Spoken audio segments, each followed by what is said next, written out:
Where do you keep that? I start. But we usually start with the feelings. Yes, sir, we, yeah. We'll do this when we do our pledges. Okay. Flags, and then that's Okay. so it's actually before the Give it rest of it. Well, no, Just give me two minutes. I didn't want to put you on the spot if you didn't want to do it. I'm just telling you, that's just. Yeah. Kind of being at the center part of the mission, like, I'll let you know next time. Yeah, mine was brutal. We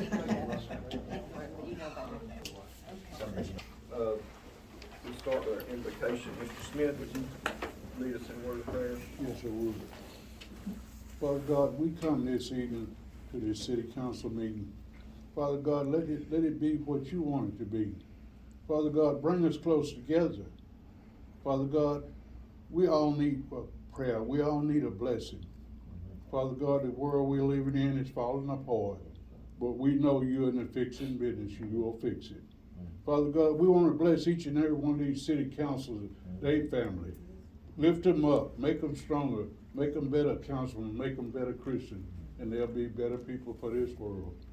And Father God, I was asked to do this prayer, but the Bible tells you to be ready, so I hope I'm ready. And Father God, we bless the chief over there tonight. We ask that you keep him safe and sound and out of harm's way in his office. God, we've got so much to be thankful for. We thank you for your mercy. We thank you for your grace. And most of all, God, we thank you for this gathering here tonight. In one voice, we all say amen. Amen. Thank you. We'll do our pledges now. Face the flag. I pledge allegiance to the flag of the United States of America and to the republic for which it stands, one nation, under God, indivisible, with liberty and justice for all. Honor the Texas flag.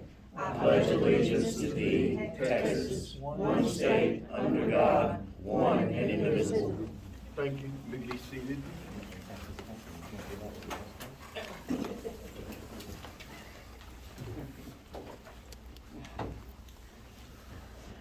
I'll call to order the October 2025 meeting of Milford City Council. It's Thursday, October the 16th, and I'll declare all the notices legally posted according to the Open Meetings Act, and the quorum is present.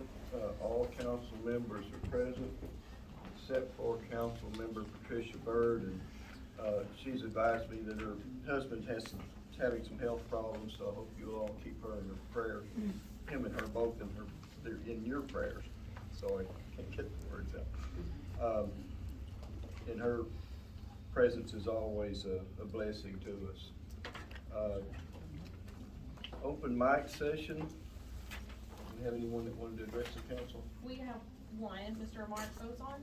Okay, Mr. Boson, you have 3 minutes. Okay, I normally come to the city council meetings and I just see me and my wife today with all the plant approvals and all that going on. Y'all know y'all real busy, so I'm gonna try to be real quick. I gave you a little sheet here. Just want to introduce our church to you guys. The Mount Moriah Church Men's Ministry. We're out trying to, our goal, mission statement, encourage the men of Milford to exhibit the love of Jesus through raising funds and also through giveaways to the community. We had a event that we sold a fundraiser of glow toys on the 7th with under the police night out, and we were planning on giving away some gas giveaways at Running Roper, and at Christmas we're going to be giving away toys for the neighborhood. So we're trying to just give back the men's ministry at Mount Moriah. So thank you for your time. Thank you. Thank you. Appreciate you bringing that to our attention. Anyone else that wants to address it? Okay, thank you. We'll go to the consent agenda.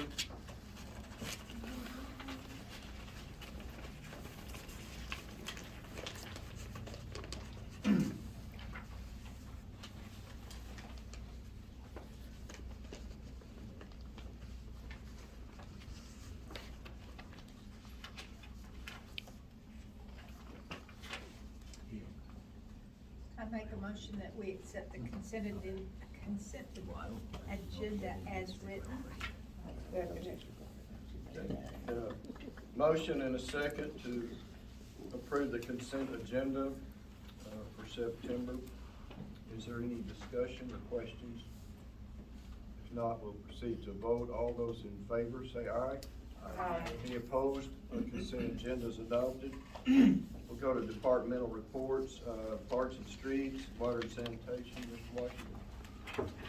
October report 2025, on the sewer report, we have, the clay tile leak on wastewater. It was plugged and it wasn't, we plugged it and we thought we had it fixed, right there by your house. But it started back leaking again, so, Williams Plumbing is supposed to be coming back out and trying to fix that problem. I think we might have to go underneath the tunnel, and fix that problem. Let me see. So, I will be showing the council some updated pictures of the, solar plant. I didn't have my pictures, printed out today, so.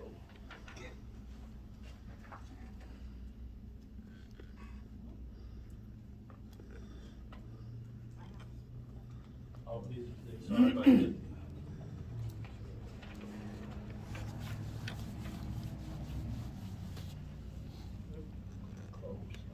Yeah, it's pretty close.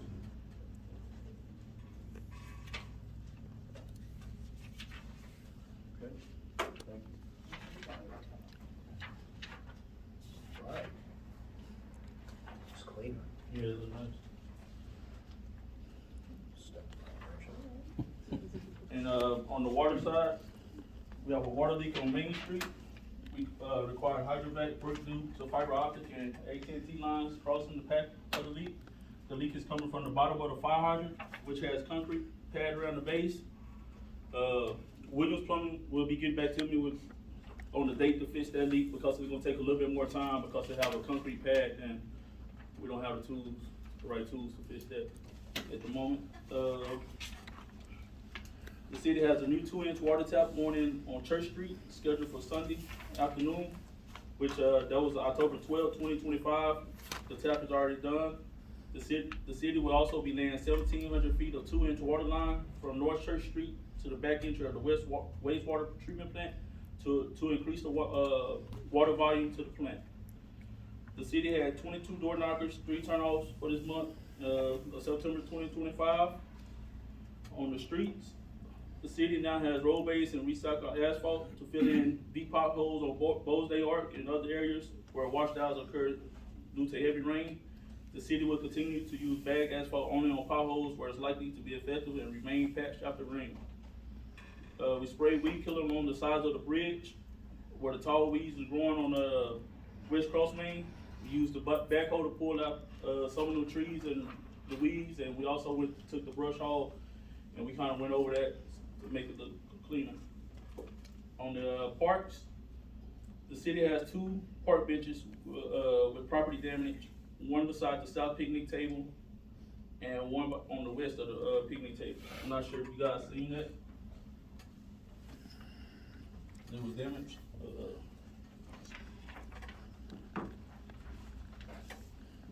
Somebody pushed it over and And then this one right here. Oh, is that vandalism?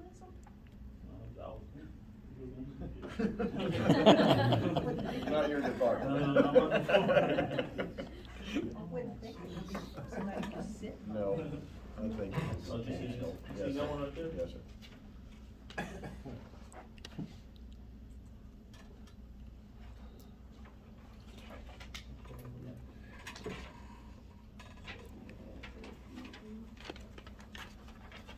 And also have, the Milford ISD held a pep rally at the park. Everything was picked up outward and the event had a great turnout.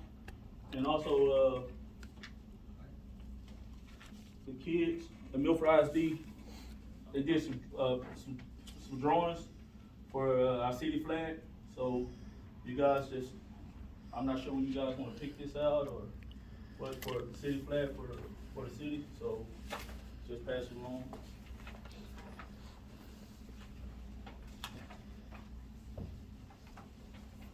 And this week, the Public Works Department and Road Rangers We'll be having a movie night scheduled for Saturday, October 18th, 2025 at 6 p.m. We hope to see y'all there. That's all I have. Yes, Beetlejuice. Where's that at? At the park, at 6, start at 6 p.m. Triangle chair. Oh, yeah. We have. 8 days.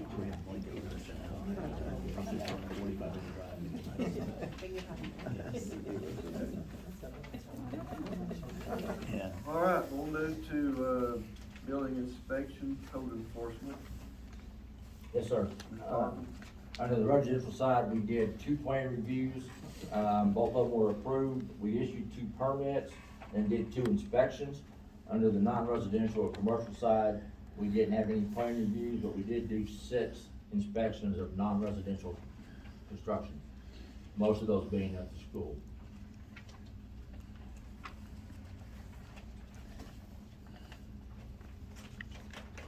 Thank you. Fire department? Mr. Davis, you're on. Hi. Good afternoon. So, it was been a couple of busy months for the fire department. That's why we haven't been showing up to the council meetings. Last month, the fire department ran about 22 calls.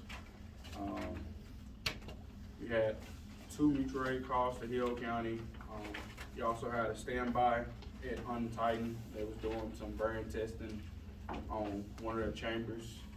And Hillsborough Fire wasn't able to make it, so they asked us, since we're 10 times closer to any other department in Hill County, to them.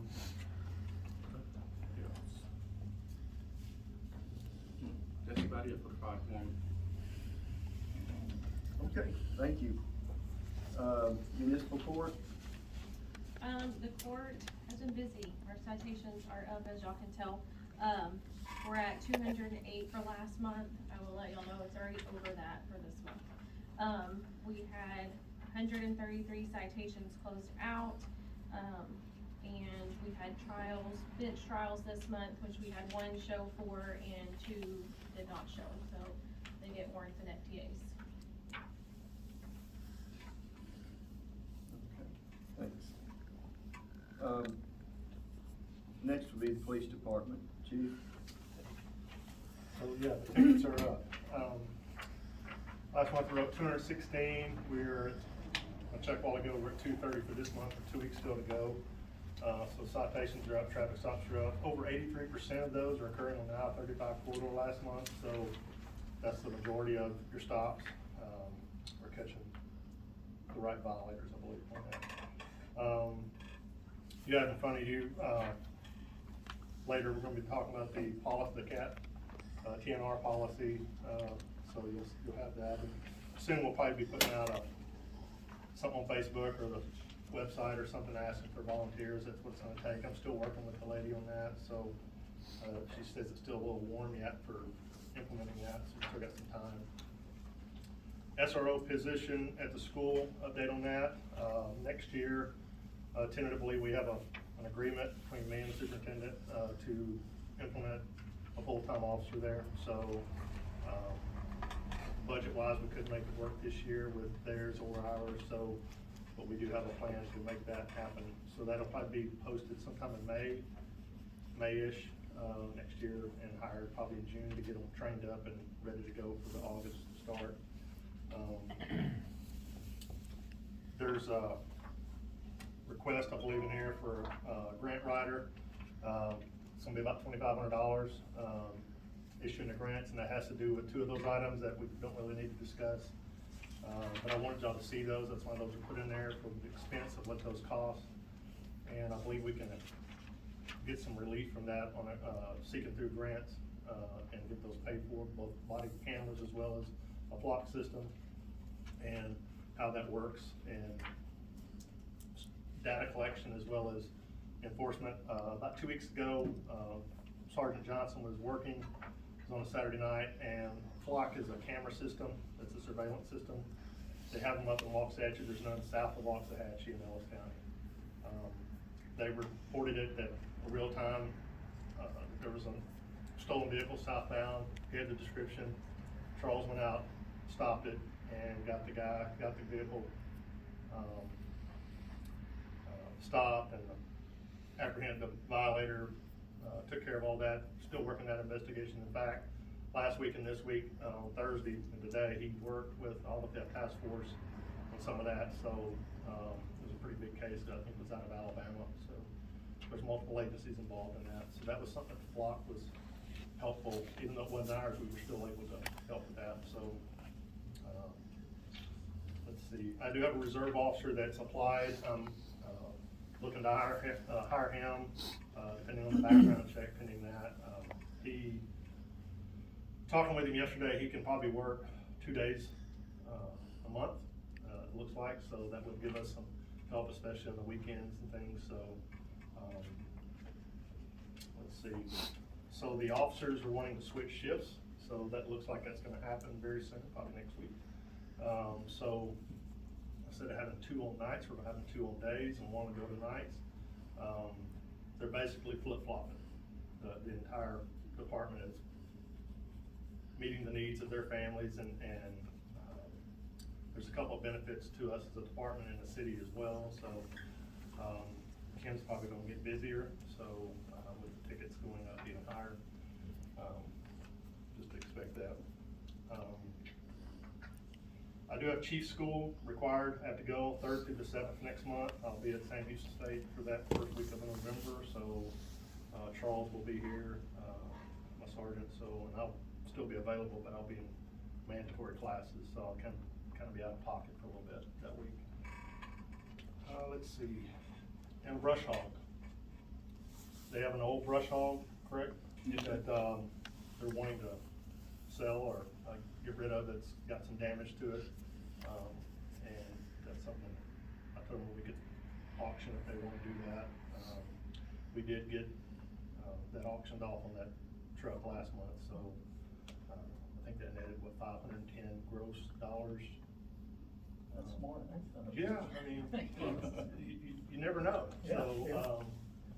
so we did get that, and, but the brush hog, the older one has damage to it, and we could still get some money out of that, so we may look to auctioning that,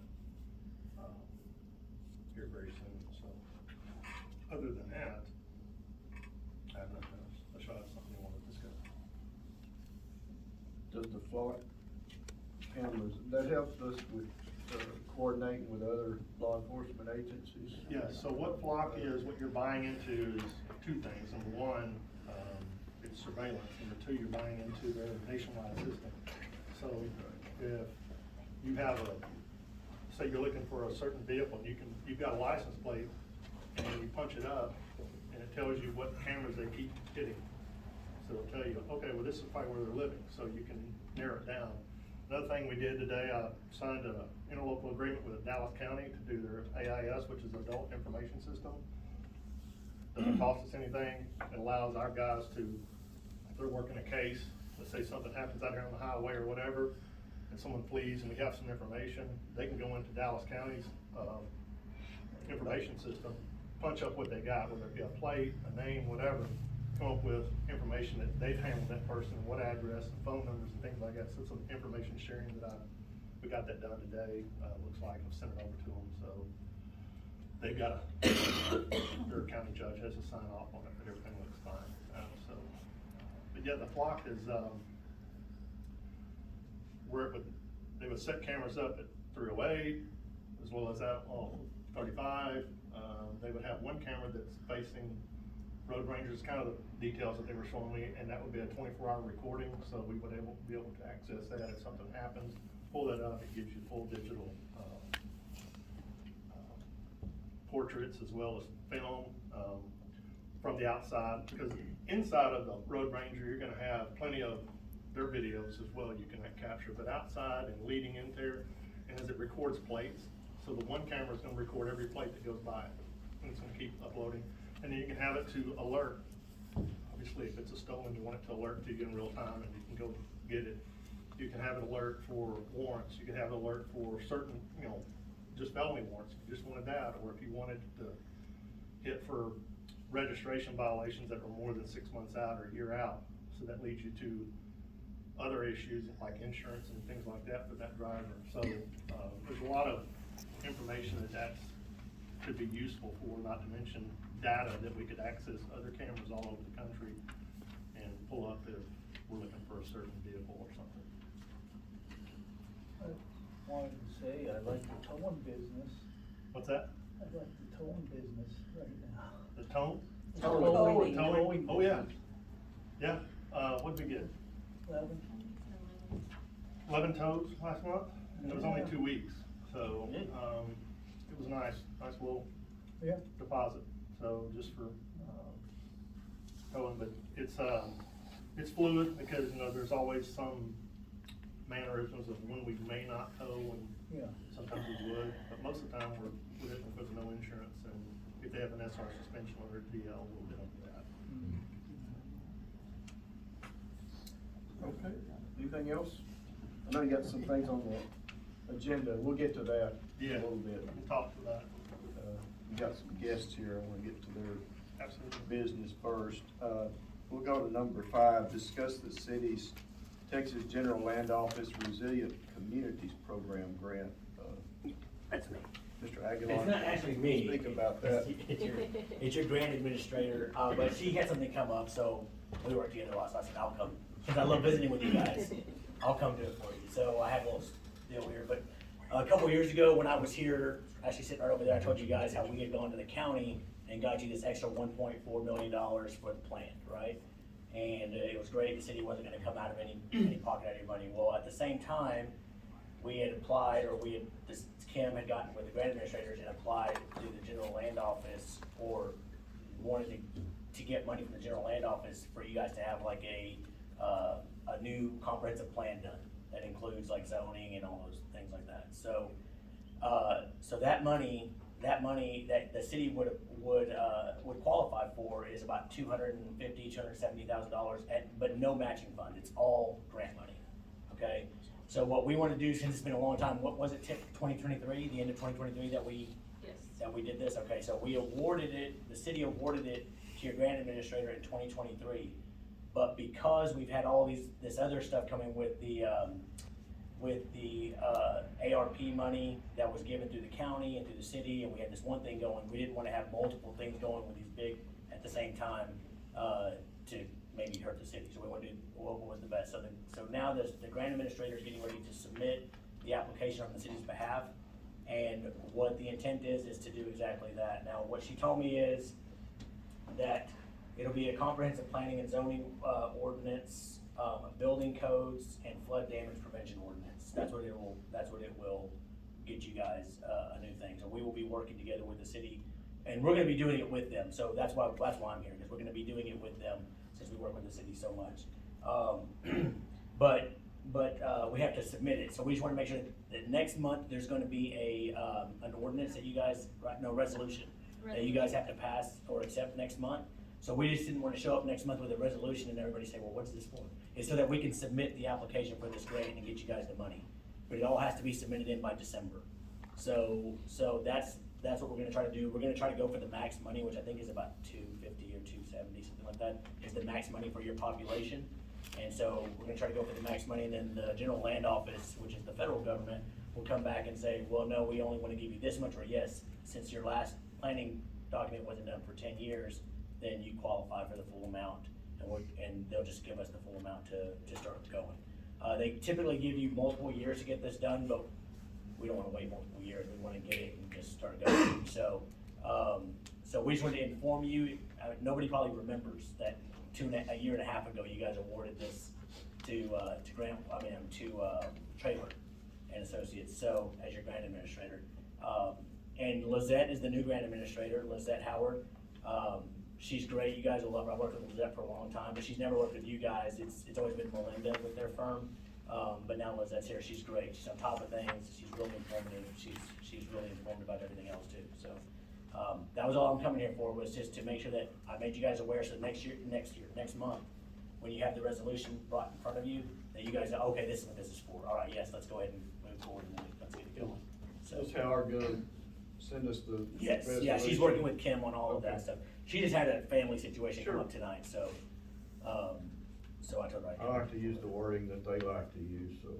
Yeah, yes, she'll, That way we get it yeah, right. she'll provide the resolution document to Kim, and then we'll just provide it to you. You guys have done a lot of these things, so you know, it's just about just passing it and then moving forward with Right. it. So, does anybody have any questions about any of this stuff? What three things did you say? It's a comprehensive plan, and zoning ordinance. It's your building codes, it's just, you know, updated Okay. building codes, so for your building codes, it's gonna develop, adopt, implement modern and resilient building codes that meet specific performance requirements. For the flood damage prevention ordinance, it's to develop, adopt, and implement flood damage prevention ordinance. This requires the community to enforce new builds being built at least 2 feet above the base flood elevation. Okay, and then, you guys can say, we just wanna do a comp plan and zoning. If you're asking our recommendation, I'd say, hey, if they're gonna give you the money to do this, to have us all look at it, then let's do that. But it's up to the city ultimately. So, so if anybody has any questions, I'm more than happy to answer the best I can, from what I know.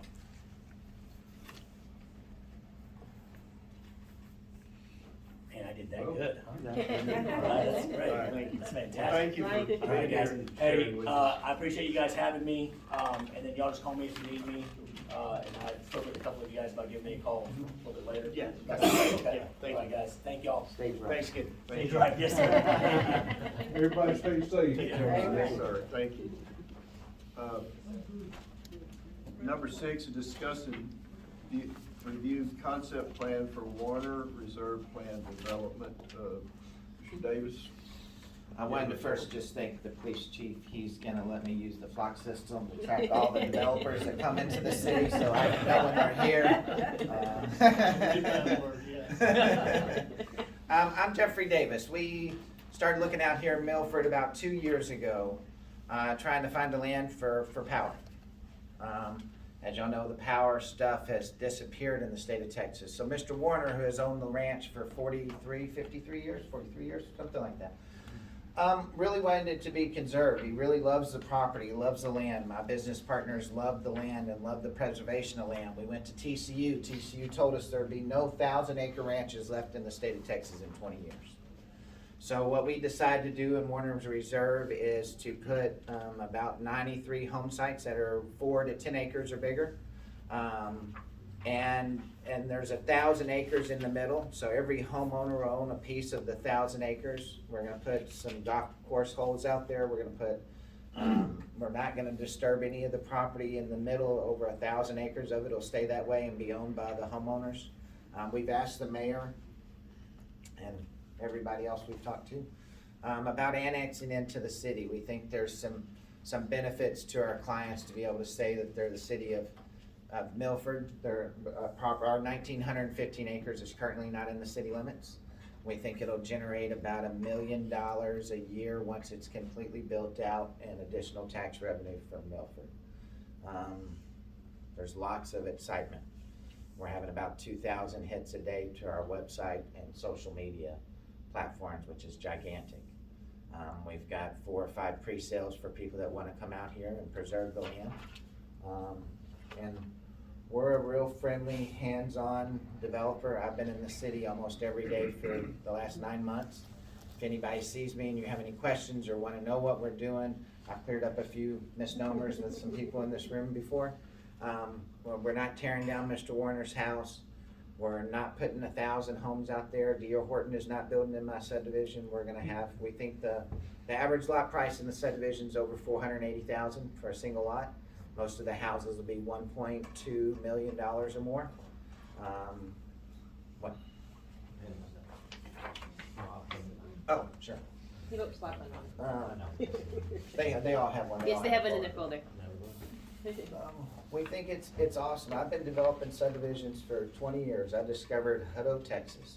Y'all know where the IKEA is there outside of Round Rock. I was the first development. My lookout over Brushy Creek, we discovered Hutto. We were the first new development in Hutto 20 years ago, and now Hutto has 20 or 30,000 people and has a massive revenue base.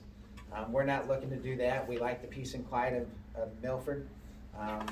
There's a lot of people that want to get out of the cities and to come to places like this where they can have their peace and quiet again. We went to a baseball tournament in Kemp, and I got to meet all the people that lived in Kemp were from Forney, because they just wanted to get away from the city stuff that had grown all the way out to Forney, so they moved one spot further out. So we're gonna preserve the land, we're gonna be stewards of the property, we're gonna be stewards of the city, we're gonna generate tax revenue for the city, we're gonna annex in so the city has the ability to get our tax base.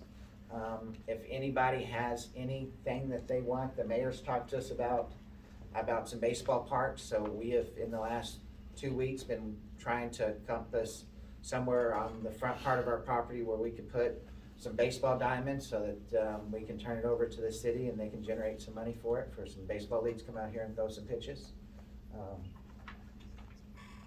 I could sit up here and talk for an hour. I love what I do. I have a deep passion for people. I've developed 15 or so thousand lots in the Woodlands, Conroe, Montgomery area before I came up here. We met with the pictures that the council has of the homes. That is Paul Corp. He is Corp Builders, Custom Builders out of Waxahachie. He is out here today and he's committed to building a $2 million spec on one of the lots just as soon as I can get a rate to it. I love you guys.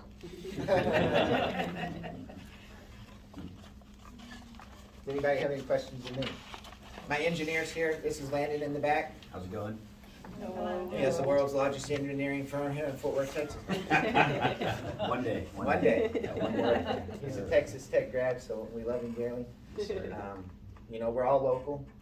My business partners are from the Dallas-Fort Worth area, and they grew their abundance and wealth from the Dallas-Fort Worth area. Jenna and I live in Burleson.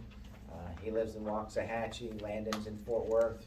We're not from New York City. We're not trying to bring something crazy here. We want to conserve as much of the property as we can, not disturbing the lakes, the ponds, the creeks.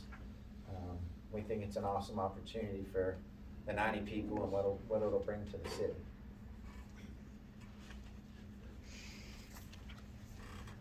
Anybody on the council have questions?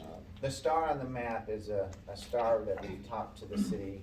We've talked to the mayor and I think Buddy about possibly giving that to the city, for the city to build some future water, fire, police, mayor's office. Maybe he'll get an actual office. We'll see him more than once a week.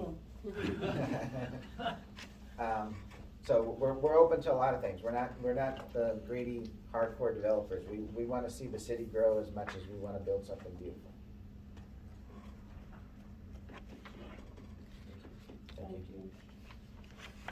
Thank you. Thank you. Thanks a lot. Appreciate y'all coming and sharing with us, so people kind of have some idea of who's behind this and what you're all about, as opposed to let their imaginations run wild. I'm a 50-year-old man that's got a 6 and a 4-year-old child.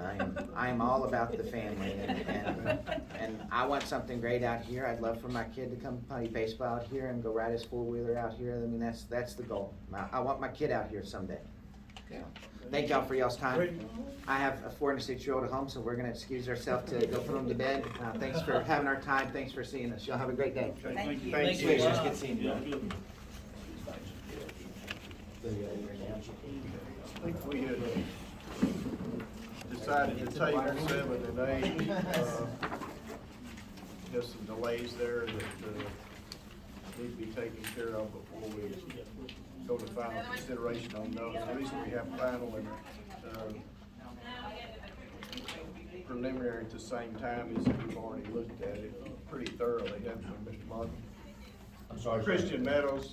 Yes. I was explaining why we have preliminary and final at the same time.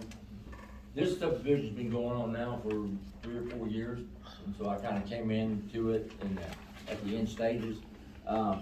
We were presented with a final plat, and we got to checking the records, and the preliminary plat was approved by the council, but it's been over a year.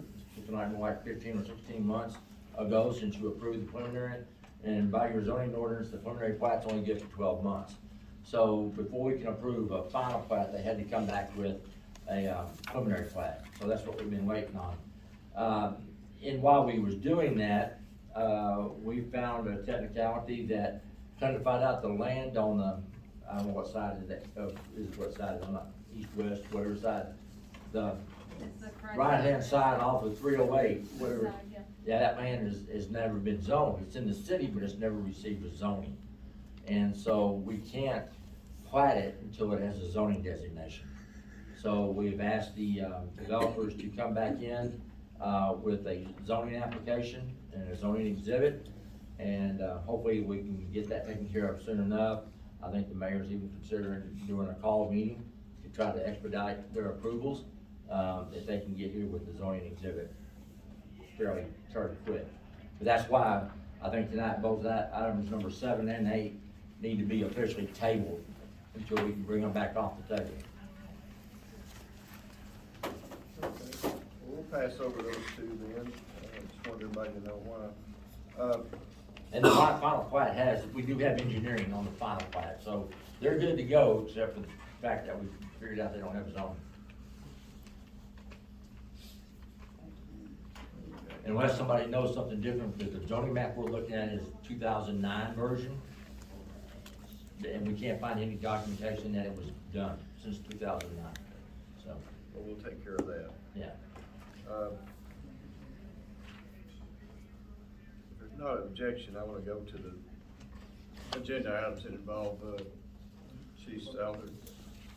There'll be number 13, discussing possible action to adopt ordinance number 391-25 and acting a new section of chapter 2 of the municipal code and establishing an effective date for management of domestic cat population.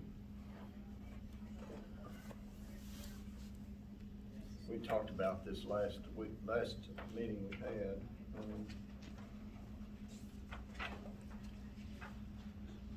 Chief, did you have anything to add on that? It's basically a group that assists us on trapping, and how that works is you trap the animal, you take them, somebody's gotta take them and get them to a vet, they pick them back up later in the day after they are ready to be picked up, you release them back in the same area that you trap them in, they will have a clip on their ear from the vet, so that you'll know when you trap that cat again, if he's got a clipped ear, he's already been fixed, so you can release him right away and go to the next one. So it's keeps you from having too much back and forth.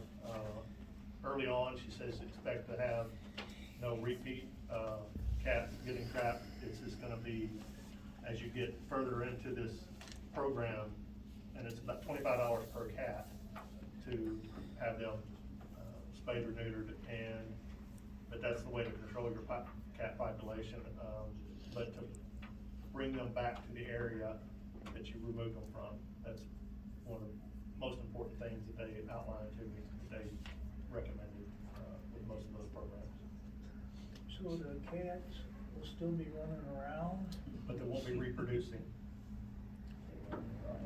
But cats carry, fleas and Yes. stuff. Yes. I talked to a couple of them, and they were very adamant that if you remove those cats, looking historically, people would just remove them. That's a void that will get filled eventually by cats that are still, or weren't captured. They will fill that void.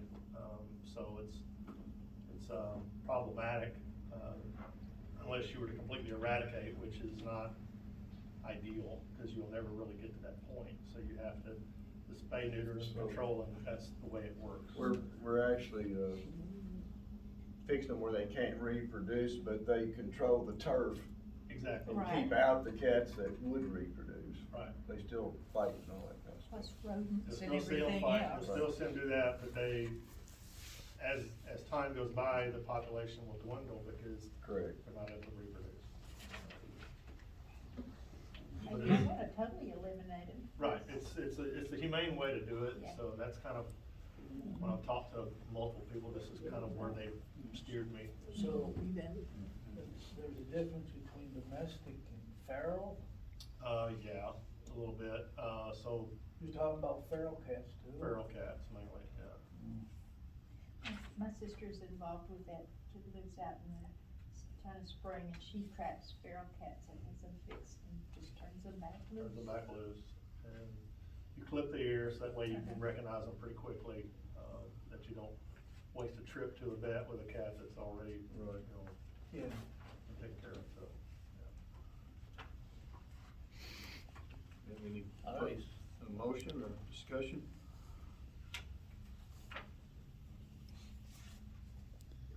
Let me ask you a question. As far as trapping them, is everybody responsible for their own trap, or how's that gonna work? No, so, I've gotta find, either through this group I'm working with, either we will borrow, traps. I do have a couple people that have indicated that they would be willing to help us with that, so, typically you would put out about 4 traps. 4 to 10, I think 10's a lot to do at one time when someone's gotta take them and pick them up, that's a lot of work. So if we keep it to 4 to 6, I think that's an ideal number. Things that they've told me, they don't like to do it when it's really warm, so the temperature's been a little up, and so she's encouraging me to wait a month or so, that the temperatures come down, which I understood when she went into detail why. So, but I think that's, the trapping, it's basically gonna be volunteers, because I can't do it all myself, so that's why I'm gonna ask for volunteers. They have to quit feeding them, that's one of the stipulations, at least for a while, until we can get them trapped and get this done, and then they can go back to feeding them, that's fine. Give us 3 to 6 months and let us get through this. Is there a designated low-cost spay and neuter clinic that we're gonna be using? Yes, so the ones that we've looked at, there was one in Joshua, and the lady, I'm waiting on her to call me back, I think she's even closer than that. I'm hoping for somebody maybe in Hillsborough or something, we'll see what she comes back with. But they're roughly around $25. If you went and did that on your own for your private pet, it's not gonna be $25, it's probably gonna be north of 100. So the vets are working with us on keeping it low cost. There are times it will double to 50, and that's if the cat is pregnant. They can still do the spay, they can still take care of that while they're pregnant, but it's a little more tricky, so there's an extra $25 charge in the few instances that would occur, but typically $25. I've called around, and that's about where they're at for municipality, control, and working with them and reducing the cost that way.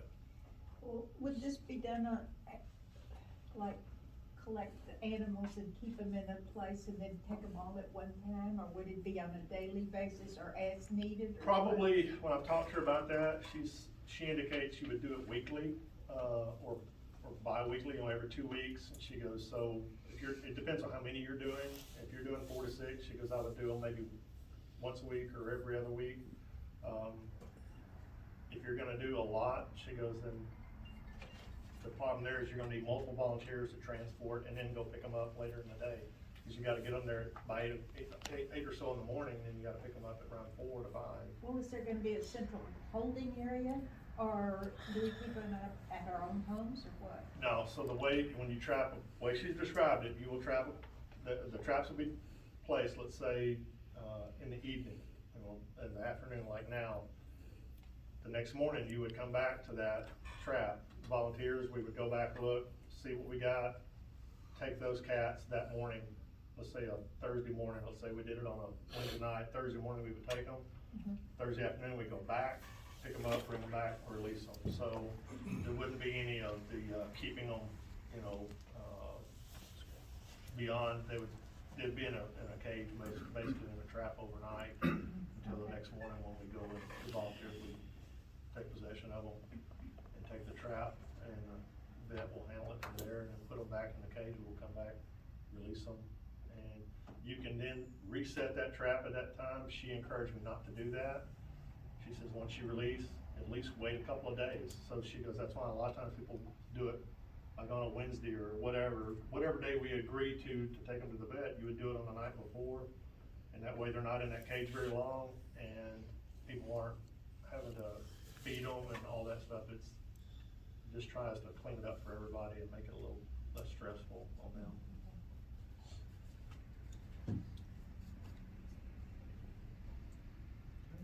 Is there any further discussion or questions? After his finding out all about dogs. I know.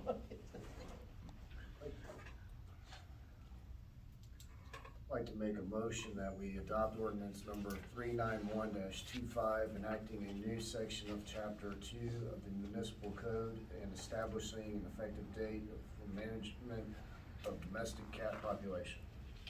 I second. Do we have the date in here? Oh. Put that on there. Let's look and see.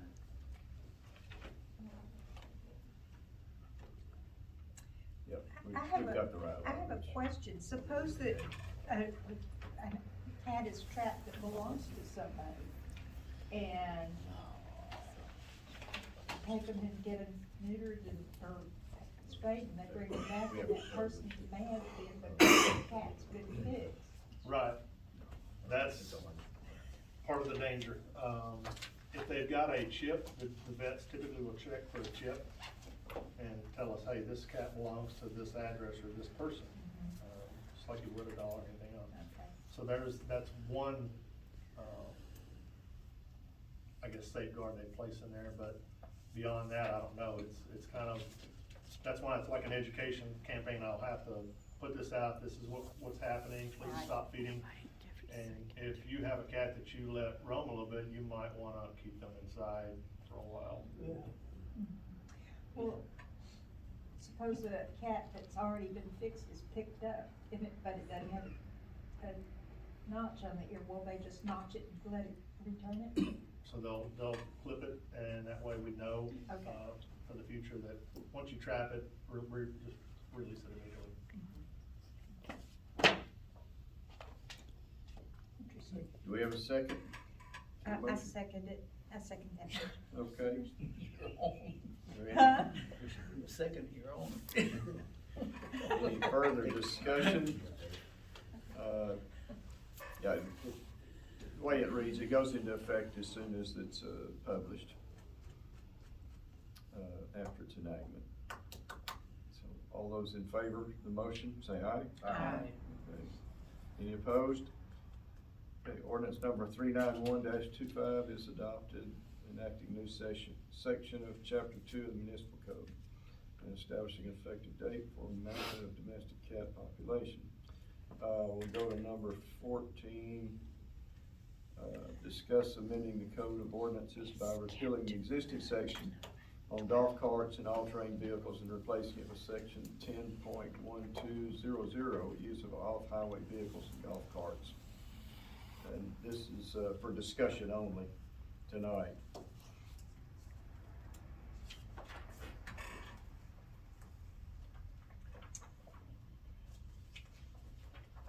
And that's in Covers our, a good broad area. I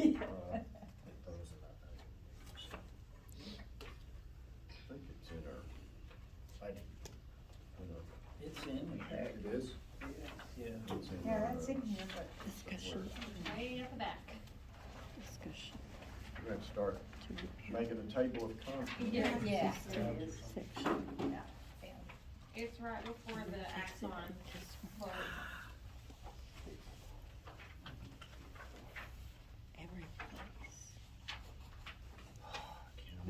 I know, I'm sorry, there's a really big one, so I did them triple sided.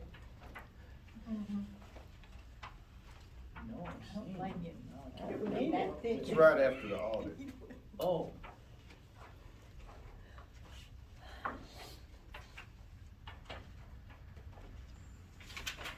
Yeah, Go to two sides of the page. Too far, Todd. It'll say- Too far. Did you see it? No, Right there, that's the end of it. You found it. Right. And there it is. That was the same one that you had Oh, up there. I'm sorry. Okay, you're fine. Next page.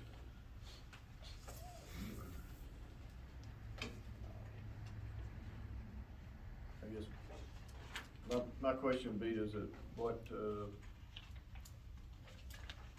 type of vehicles does it identify? Is it any motor-driven I wouldn't say any, vehicle or? it's, think it's gonna be your ATVs, UTVs, four-wheelers, things of that nature, golf carts.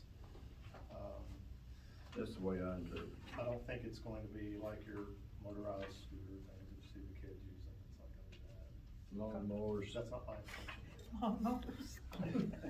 Lawnmowers. Oh, I see. I call that the George Jones. George Jones, yeah. He was on to something. And this is a $30 fee that it would be?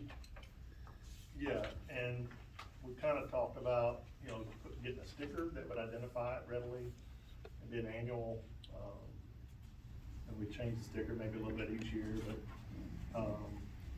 it would also regulate, you know, making sure that they have insurance, licensed driver, and what address that's registered to, so that, you know, if something were to happen, you know, could be a hit and run or whatever, and it's left at a scene, we can figure out who it belongs to pretty quickly. It's a great idea. And you have to be a licensed driver? Yes, that's what's 16 or I'm above. surprised they ain't here tonight. Me too. I know. I think they're all for it, for the most part. Really do. Well, how are we going to inform the citizens about this ordinance?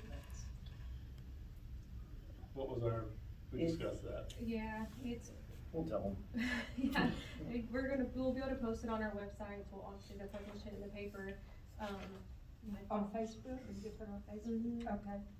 That'll stir them. Oh, that'll be.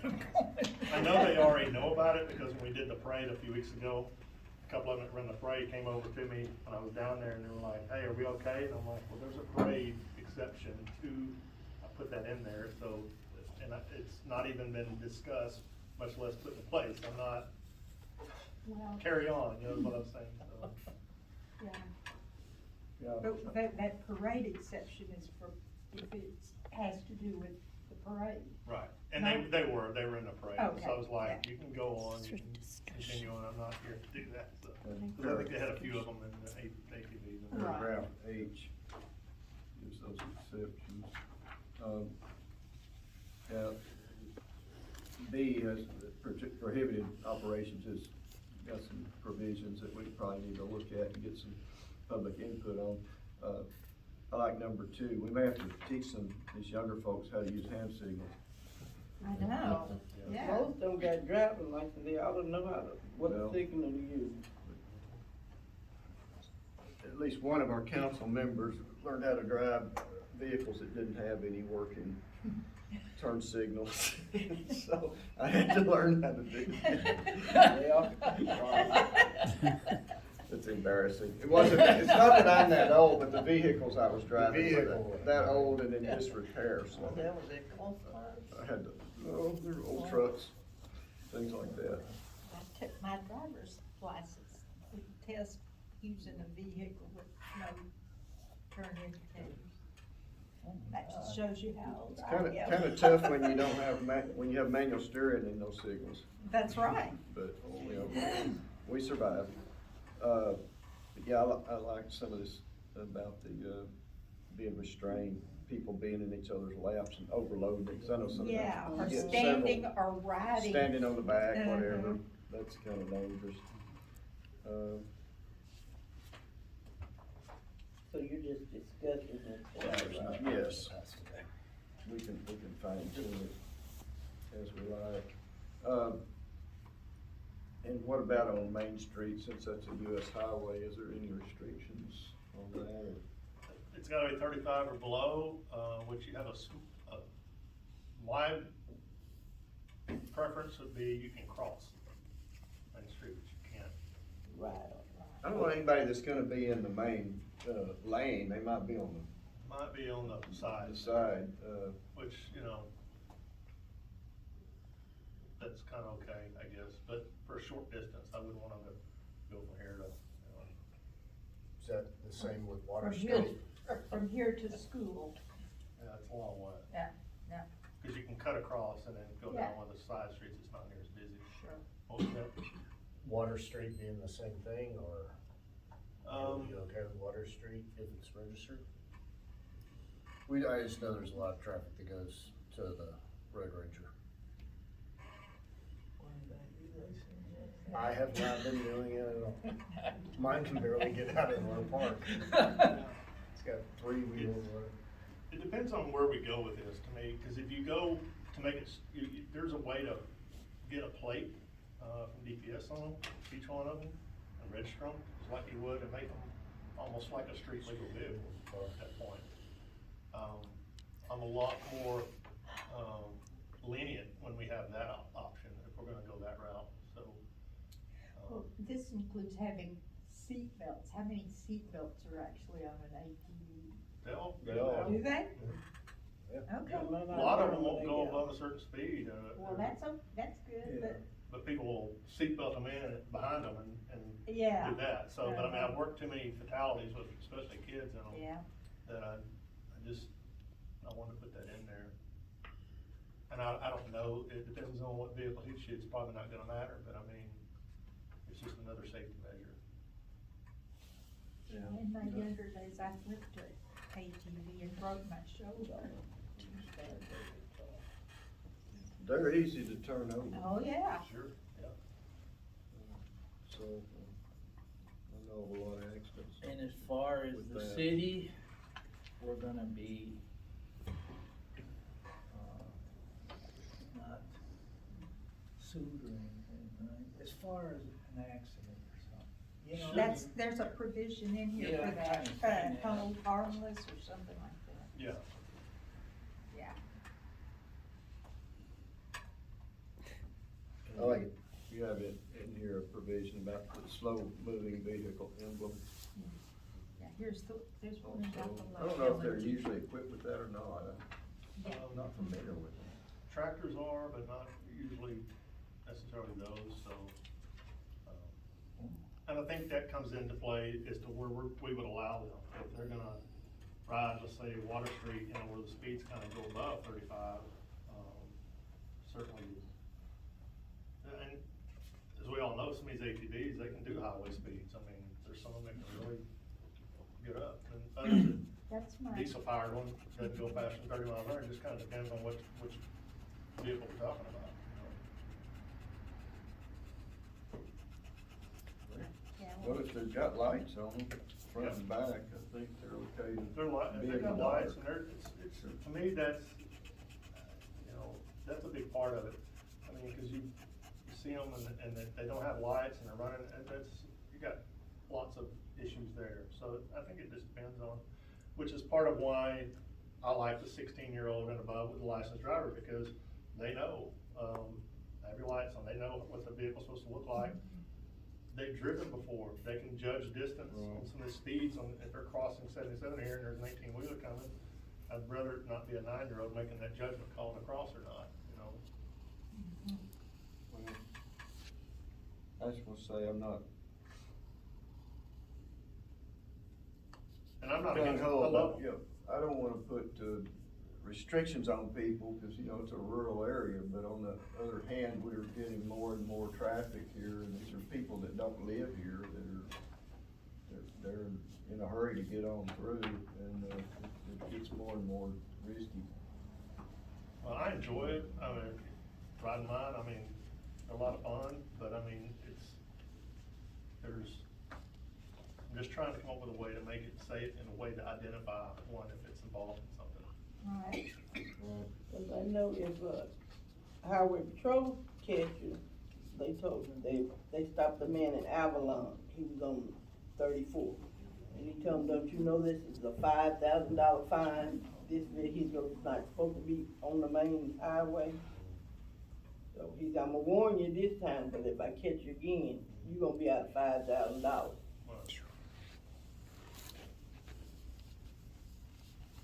That's on 34. Mm-hmm. Your brother-in-law.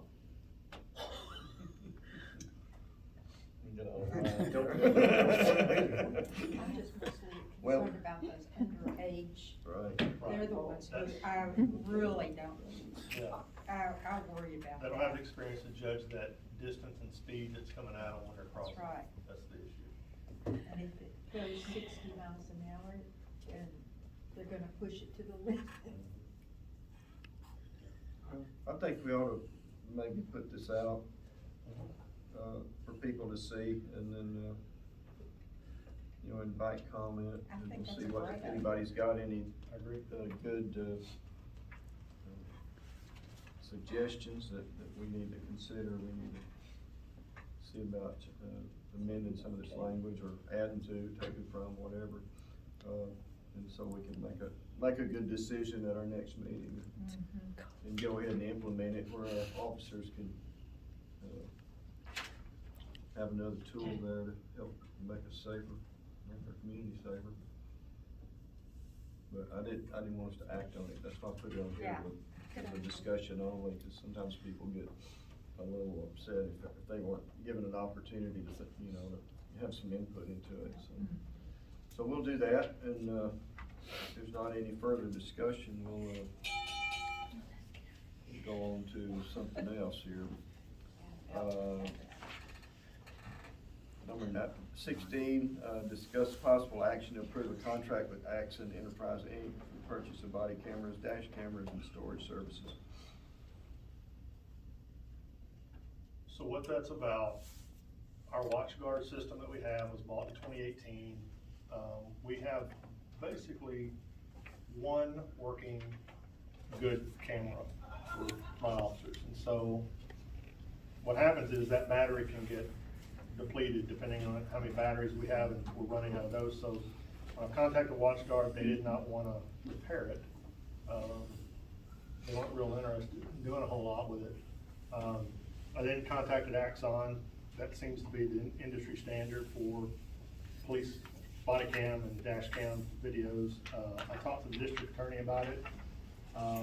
She wants us to have a better system. What's happening is the cameras we have now, they are in the middle of a contact, and it could be an arrest or, you know, an interview or whatever, and the camera cuts off, and so then the officer won't know it.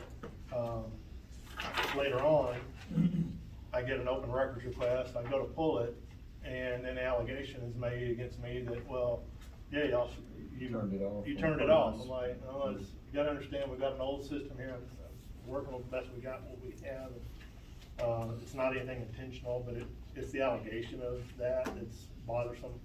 But speaking with Axon, that cost originally was in the 120s, $120,000.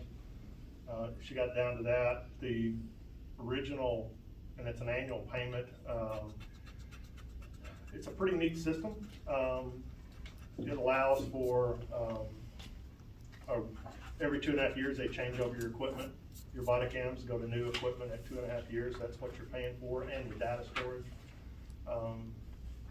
It has a device on it that it can actually translate what you're speaking in Spanish to somebody, so it will have that ability. It has license plate readers on the cameras, so it will always be reading the plates.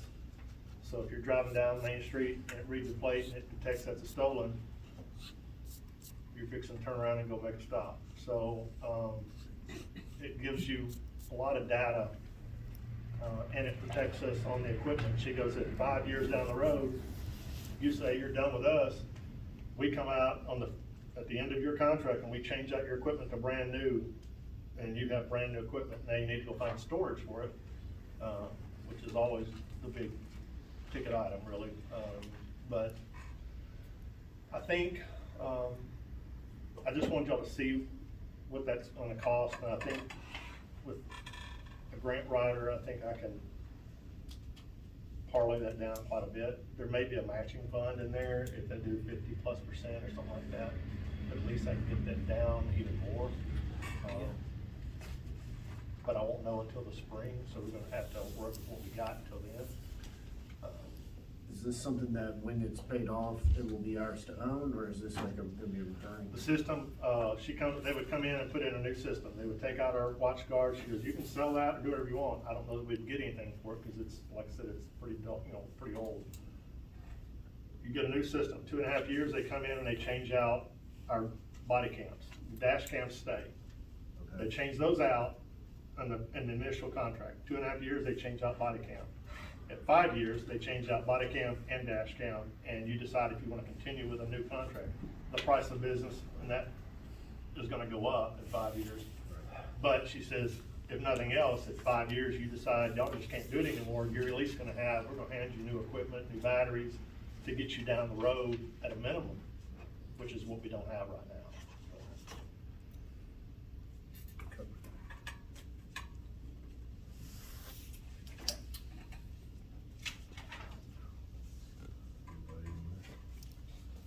Well, do we need to take action to lock into this price, or is it something we need to wait on? Here's the thing.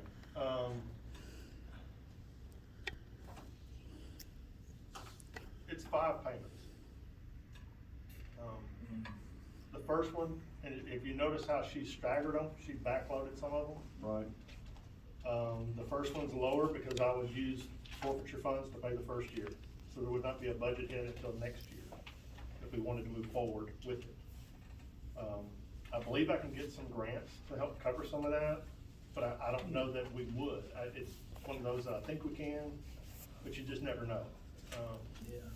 So that's kind of the issue there, and so the price, she expects an increase, obviously, after the first of the year, so I'm already aware of that, so that's why we were talking about it.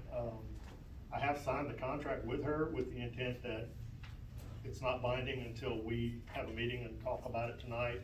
I talk to her tomorrow or next week, and we make a decision if we're gonna move forward or if we're gonna wait a little bit. That's where we left it when I talked to her last week, so. Well, it's not gonna get cheaper, No, it's not. and I think it's something our officers may help their safety. That, and gives them, that information on that license plate reader, it's gonna continue to read plates. And that would help, again, with the next item, which is the flock, so that we kind of work together.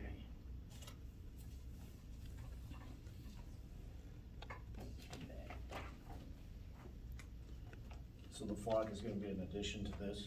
Yes, it's a different company, and the original cost is, I think, around 34,000 for the system we were looking at. But in future years, it's drops to like 30 or 31 because you're paying for an installation in the initial contract, in the initial outlay, but it's an annual payment. For the flock, you need. For the flock, it would be an annual payment of around 31,000. I would like to really look at a grant. I've spoken to Auto Theft Task Force, and I think we can maybe get that, maybe for free, but we'll see. That one I would like to wait a little bit if y'all. Yeah, the only thing I got about this flock safety is Big Brother. Right, it is. It's always watching, and. For a small town, you know. Right. One of the things that last week, the county was out here running commercial motor vehicle enforcement. And it frustrated me because we're been told we can't do it, but yet they can come do it here in front of my station. So I wasn't real happy with that, but if I put one at 308, whatever I can monitor, I can go in and look, how many vehicles per day, how many of them are commercial, and so it can break it. I can break that data down and use that to go to DPS and go to the state and say, hey, or TxDOT, say, this is what I've got coming through my city, we have this much commercial traffic, I'm gonna need a variance in your policy to allow us to have a commercial motor vehicle enforcement here, which I'm sure they would place restrictions of once a month or something like that of enforcement, which is fine. But it would allow us a foot in the door on that, but it would give you some data points to, you wouldn't be flying blind on it. You would actually have something to back up what you're telling them. But those are, you know, like I said, I think with auto theft and there's a couple others out there, I think I can maybe able to get that. And that's not as pressing as the body cameras. The body cameras are the ones that are frustrating. I had a meeting again today with the DA. She was asking where we were at on it, and I said, well, we're gonna discuss it tonight. We'll see. Yeah. Just getting a little off the subject, maybe you don't wanna talk about it, but it seems like we're having a lot more interaction with the district attorney's office now than we did with prior administrations. Is that accurate or not? I know you hadn't been here, so maybe you can't judge, but. You tell me. I don't really deal with them, so they don't do our prosecution. Okay. Probably so. Reason for that, I like to keep that open communication. Yes, sir. When we have a major case, she wants to be called out. So if we have a fatality, she wants to be called out, whether it's a wreck or murder or whatever, child crime, whatever. In fact, that's what we were meeting for today, was the child crimes. We were working on policy implementation. So she wants the whole county to have the resources.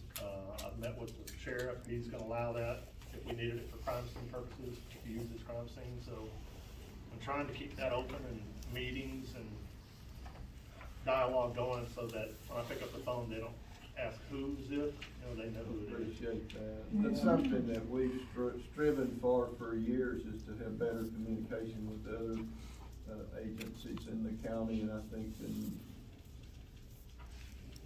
With the Ellis County the Ellis County Crimes Against Children unit, the CAC unit up there, I've worked with them for years. I was on the initial executive board where we had designed the policies and protocols for the state, for this county to have, for their child advocacy centers.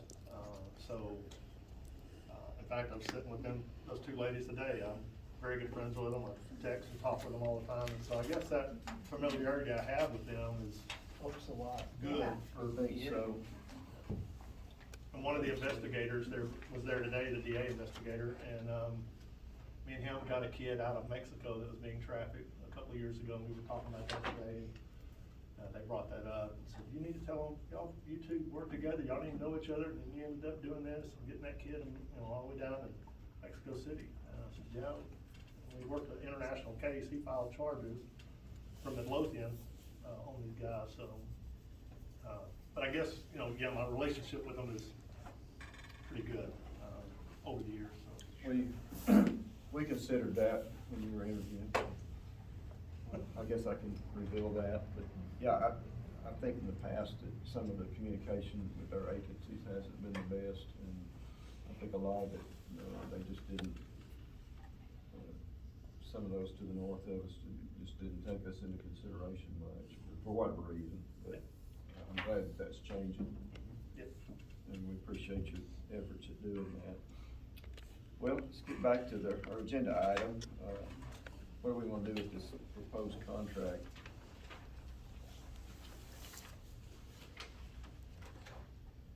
I think we should table. Not. No, I. Well, we're talking about the body cams right now. The body. Oh, Not body flock. cams. We're not gonna do anything with flock anyway, we were just discussing that.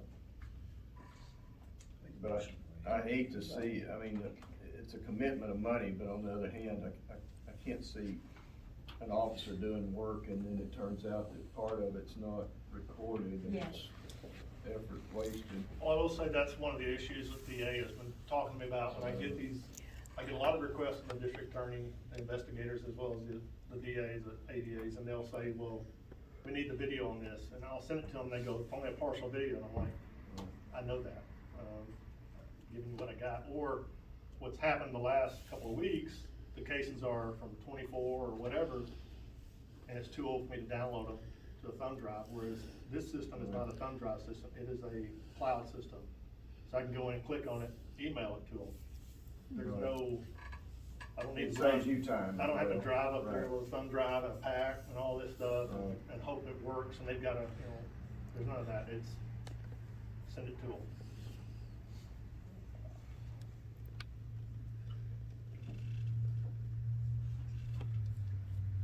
Notification have is you can just recreate the scene that you've lost. Yeah, I guess I could. Figure that out.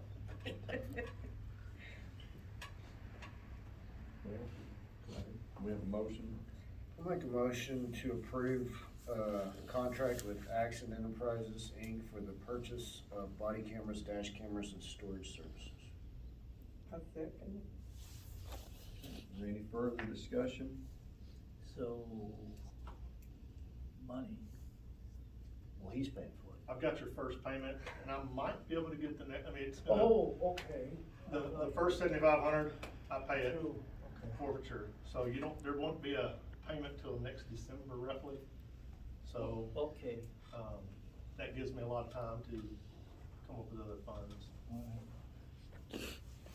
Makes me feel better. Yeah. Somebody else before. Makes Yeah. us feel better. Yeah. Yeah. I second it. Or somebody Yeah, else second. say that. Yeah. So, we're ready to vote unless there's more questions.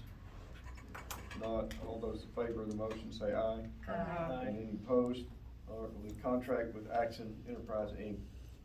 For purchase of body cameras, dash cameras, and storage services is approved as written. And so, Chief, if you could go forward with that. Did we wanna discuss the flock surveillance cameras anymore, or did we already get that thoroughly? If you have any questions, I'll answer them. It's something that I think that, would be beneficial. I get the big brother aspect of it. Especially with it watching the road ranger 24/7. And recording, it just records plates. Every vehicle that passes it, it just records. And it logs it, so we can go in there and we can tap into it in real time. It will alert us, it's just another safety tool really, along with that Axon system. We're in China. Just a discuss. Yeah. It's just a discuss. No. Do they have different levels of package deals that, I mean, we wouldn't need as comprehensive a deal as, say, Waxahachie, because we're so little. Right, so each camera, pole, and installation costs about $6,500 to $7,000. So this was a $34,000, so you're looking at roughly 4 to 5 cameras. Different cameras cost different, so the recording camera is a little more expensive. So that camera costs more to have it focused solely on, let's say, the road ranger, which is where a lot of our, get some of these calls on weekend criminality comes from. We can pull that up and it's gonna record, and we can zoom in, we can do a lot of things with it. At the same time, it's recording the plates. So that camera costs more than just one that's recording the plates, if that makes sense. So that camera might be $8,000 or $9,000 versus $6,500 for that, for a regular camera. So you pay for each camera individually? Okay. So how, far back can you go on, how long to keep the video? On the video? Yeah. I think he was, when I was asking about, like if we get a case that comes in until say tonight, and we come in tomorrow and we got this going, and can we go back? He goes, absolutely, because you've got quite a bit of time to go back for them. I know on the cameras that record plates, I don't think he can punch in one, they'll go back 8 months ago, it was in Tucson, or whatever. And he showed that to me, so you have that data. And that, they'll all have passwords to go in there and pull that up and do a hot list if they're looking for certain people, certain cars, and they can go in and say, okay, that car is frequenting these cameras and Waxahachie or here or whatever, so you can kind of figure out where they're living and where they're frequenting. So that flock number is at 35,000 roughly, 36,000, what was it, something like that? Initially, and I think after that it goes to like 31-ish, because you don't pay, the install's already occurred, so you're paying for part of the install. So you pay a yearly 31,000? Yearly. Okay. When I talked to auto theft task force guys, they indicated there's grants that will grant you 5 years, 10 years of flock. So then you've got it. And I asked the flock contractor, I said, okay, so we do this for 5 years and we don't have any money to do it anymore. He goes, well, just come get the cameras. You don't owe us nothing. They have a competitor? I don't know of one. When I talked to Axon, if they have that ability, and they said, no, theirs ties in as well, cause it's a license plate reader on our cameras. Theirs is a separate system, but they said the flock is a different system, but you're still gonna be recording plates off of a dash cam, but you're not gonna have near the capacity that flock is coming off the highway where it just continues turning those numbers up, whereas on the car, it's gotta be turned on in patrol lane to record those plates. Whereas the camera's up 24/7. And how many cameras was that for the flock system that we would get for that 36,000? I think this was about 4 cameras, I think. Just trying to put it all in that. Okay. What other agencies around here have it? The only ones that I know of in this area are Waxahachie. There's nobody south of Waxahachie, and that's where we got that hit the other day, and the officer got on the radio and says, anybody south on 35, we just got a flock hit on a stolen vehicle, it's this, and this. And Charles says, I went out there, sit on the highway, and it goes by me about 10 minutes later, I pulled it over, and stolen out loud. They did a bunch of VIN flips, there was a lot of work still to be done on that one, so a lot of work on that. These guys are getting really good at it. What other information does it collect other than, license plate reading? Does it collect speed of a vehicle? No, it doesn't do speed. It will do, like, you can program it to hit for felony warrants only and stolen. And that's what it'll just keep reading, and when it pops one up, it'll send you an alert. Here's the vehicle, and it'll send it to you. Here's the vehicle plate, here's the vehicle, and it's got felony warrant out of Waxahachie or, Dallas or whatever. And be on the lookout type thing? Yep, and it'll tell you where it spotted it, so with multiple cameras in the city, you may get 2 hits, so you kinda know they're going through the city, and so you can kind of go. That's good, stop. that's good information. But it's really expensive. Oh, yeah. So I think there's ways that we can get that brought way down, if not to 0. How long has this been in existence? Block's been around several years. Basically, when you go drive on the North Tollway or whatever in Dallas, those cameras, that's basically a flock system. It's reading, DPS has access, it's reading those cameras. It's similar to that. Okay. So that technology's been there, and now they're expanding it out to municipalities, to police departments. Technology so fast, it'll be obsolete in 5 years. And it's, there's no power going to it. It's, I think it's solar powered the whole time, so it doesn't drain any energy usage. That's another bonus to it. Yeah. Okay, anything else on flock cameras? If not, I think we'll move to, number 15, review ordinance 7.700 and possible action to repeal or grant exemption to rise in loans, allow application of, I'm not even gonna try to pronounce those words, but it's PFAs substances within the city limits of the city of Milford. And this requires some explanation. We had been contacted by an attorney for Mr. Malone. Is there anyone here that's here on that subject? I am, but I don't need to speak right now. Okay, I was gonna give you the opportunity. I didn't know if you wanted to say anything or not, but. I'd be uncomfortable without your lawyer here. Sir? I'd be uncomfortable without the city's lawyer here. Okay. Thank you. Well, I understand that. Anyway, we turned it over to our attorneys, Damon Hale Smith and Lee, and the recommendation we got back from them was, their analysis was, that there is a state statute called the Texas Right to Farm Act, which, basically says that agricultural operations that are in effect cannot be prohibited by city ordinances and maybe county ordinances too, I'm not sure. But if they're already something that has been ongoing before the ordinance was enacted. So I put on the agenda the wording that our attorneys told us to put down. and that is to consider either repealing the ordinance altogether or granting an exemption to Mr. Malone. And, the letter I got, explaining it, I didn't get until today, which says their recommendation is not either one of those, but actually to amend the ordinance to allow an affirmative defense to prosecution. If the party that's being accused can prove that, you know, that they were using these, chemicals, prior to the effective date of our ordinance. So I'm kind of torn as to what to do, because we didn't actually put on our agenda to, amend the ordinance. So, Well, how does, but anyway, that's how this came about.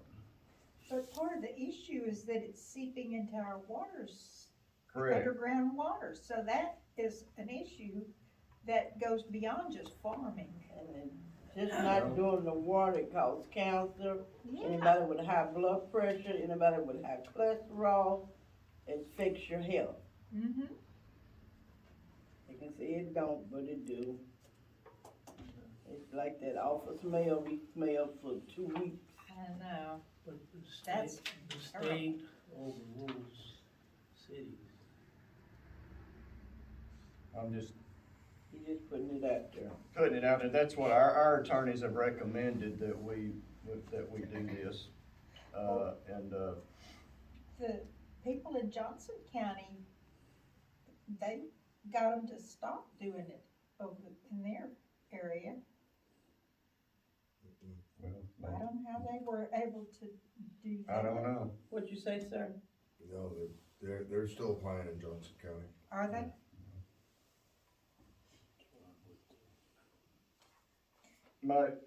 This is not something I'm policy-wise, I'm not in favor of it at all. I think we enacted the ordinance because we felt like there was a need to protect public safety and public health.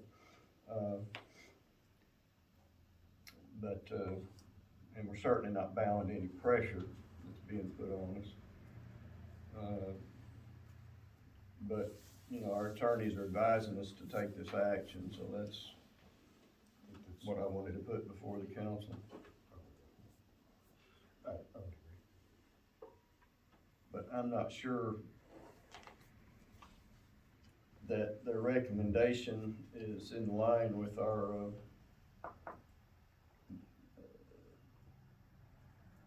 the language we've got in our, on our agenda. But I think it's always a proper course of action to follow what your attorneys advise you to do that keeps you out of litigation, so. This is just one of those situations where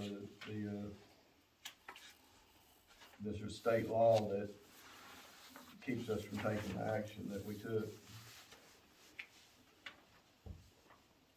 So we can either repeal the ordinance, or we can grant the exemption, or we can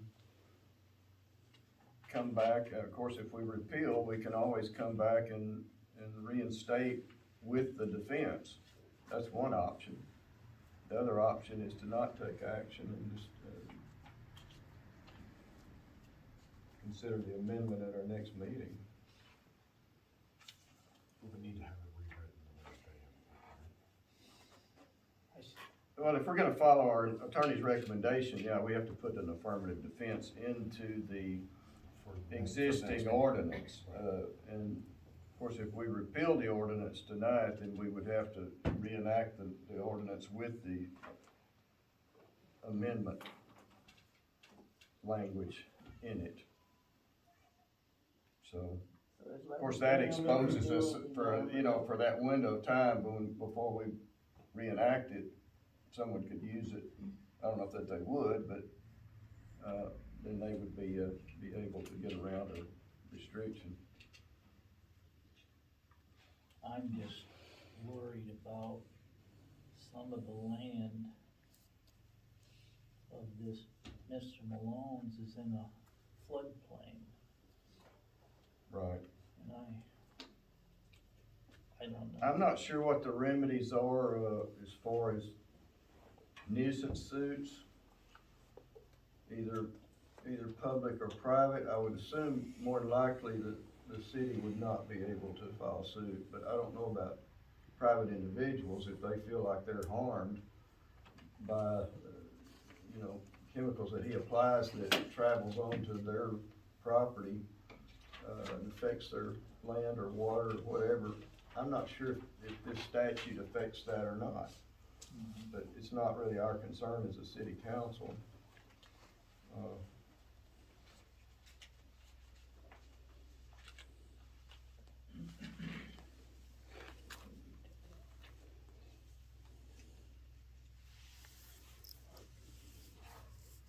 So your feelings is to repeal it? Is that what your Well, feelings? my feeling would, I think it'd be best for us not to repeal it, Oh. because that leaves us exposed until such time as we reenact it. If someone else was to use these Yeah. chemicals, then they could say, well, we used them when and we would qualify for this affirmative defense. I don't know if we grant an exemption, whether we can withdraw it or not, but, I mean, the lawyers are saying this is what the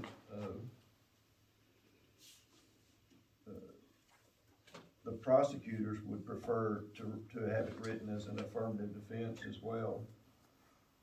And I think it would, if we did that, that's gonna give Mr. Malone what he's seeking, which is not something that makes us happy, but it makes us in compliance with the law and with the state law and with what our attorneys are recommended.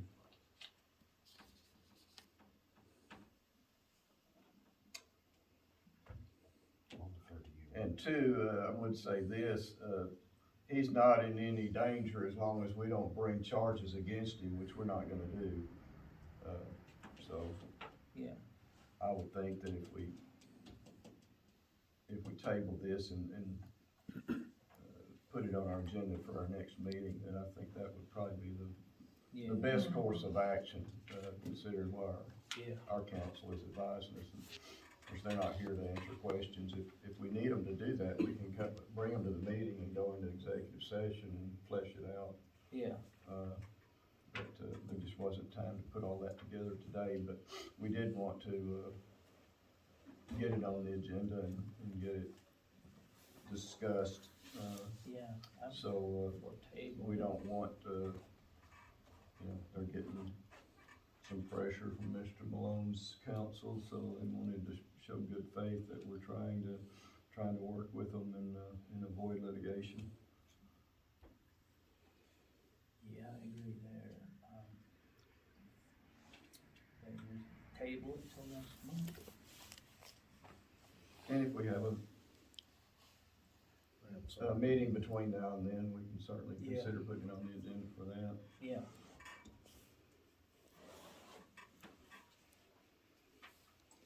You need a motion to table it? Probably so. Let's do that for me. I would like to make a motion that we table, I can find it right here. Which number is it? Number 15, sorry. That we table any action to repeal or grant an exemption to Riley Malone to allow the application of the alcohol, PFAs. PFA substance within the city limits of the city of Milford. Is there a second? I second. All those in favor, say aye. Aye. All right, any opposed? All right, we'll table that, and we'll take it up at our next meeting, using the correct terminology of, amending the ordinance, and, we'll look at using the language that our council has recommended. Okay, go to, which you want to go to next? The fall cleanup. All right, let's discuss this is number 11, discuss and possible action to approve a fall cleanup event and schedule a date. Hopefully we can get something in November on Saturday? Swish? Just on Saturday. Now we just have to figure out how many, dumps, or dumpsters that we want. Want to do, November 1st or 8th? It's up to you. You'll be there. Any day good? I would give 2 days just in case we can't get all the dumpsters on one day, Oh, someone 2 has it days. scheduled. Oh, I okay. would, that's what we did last time, just in case, 'cause by the time we go to schedule, I wanna make sure that we have So, those days available. you think the dumpster day, or, Two possible Two dates. possible dates Oh. to have it, Uh-huh, just in in case case one one doesn't doesn't work work out. oh, okay. Is DCI giving us any? Our contract with them only is for one cleanup, so the fees are in here, but the fees and what we used in April to kinda give y'all an idea of what we'd be Yeah. paying. And we do 3 normally, 2 30 yards and 140. Yeah, I would right? just say just get 2 just for fall, just a little like fall cleanup. Just 230? Yeah, just 230. Are you getting them 3 then? We have to, that's where our contract is. But we have Okay. 8th and the 15th, maybe, November. Just do we need to give the city like more time, like to get the stuff together? I think the 15th maybe? We already give 2 dates, so. Huh? They were gonna try to give 2 dates just in case one doesn't work out. the 8th and The 8th 15th? and the 15th. What do you want to do, 15th and 22nd? Okay. The 8th and the 15th, we'll shoot for the 8th. Well, I know. Yeah. And otherwise, we're getting into December, and it's gonna be cold. Yeah, we'll do 8th and 8th and the 15th. I think so. Okay. No, shot for the 8th. Shot for the 8th? Yeah, shot for the 8th. And we're getting how many? 2:30. 230 yards. How much they charging us for that?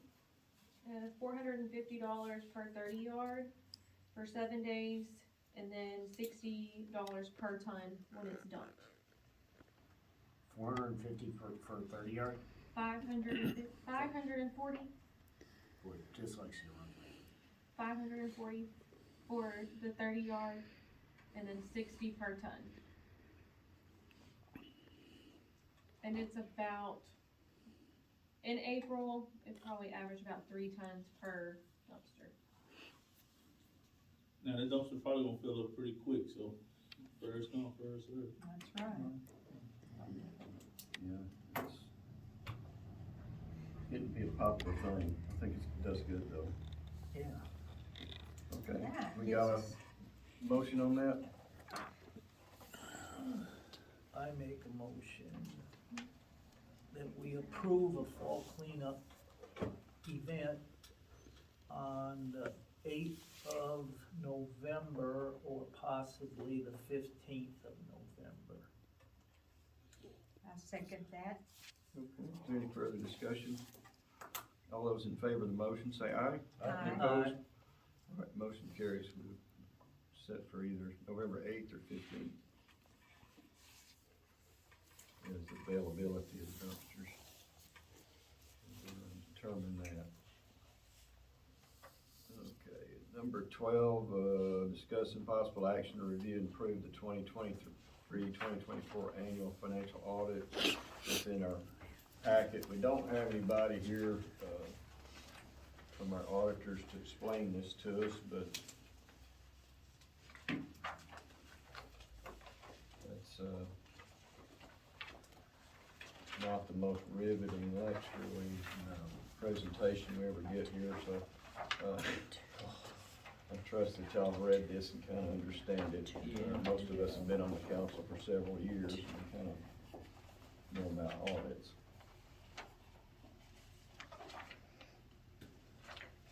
Punishment to have Well- to sit and have them read it to us. The important thing I think the most important thing about an audit is the fact that there's no money missing. And, other than that, That's always good. it's just assets and debts and liabilities, and we kinda know what they are. already, but it's good to have somebody look into it and make sure that, you know, everything's being run the way it should be financially. As far as the direct borrowings and direct placement, that 274,000,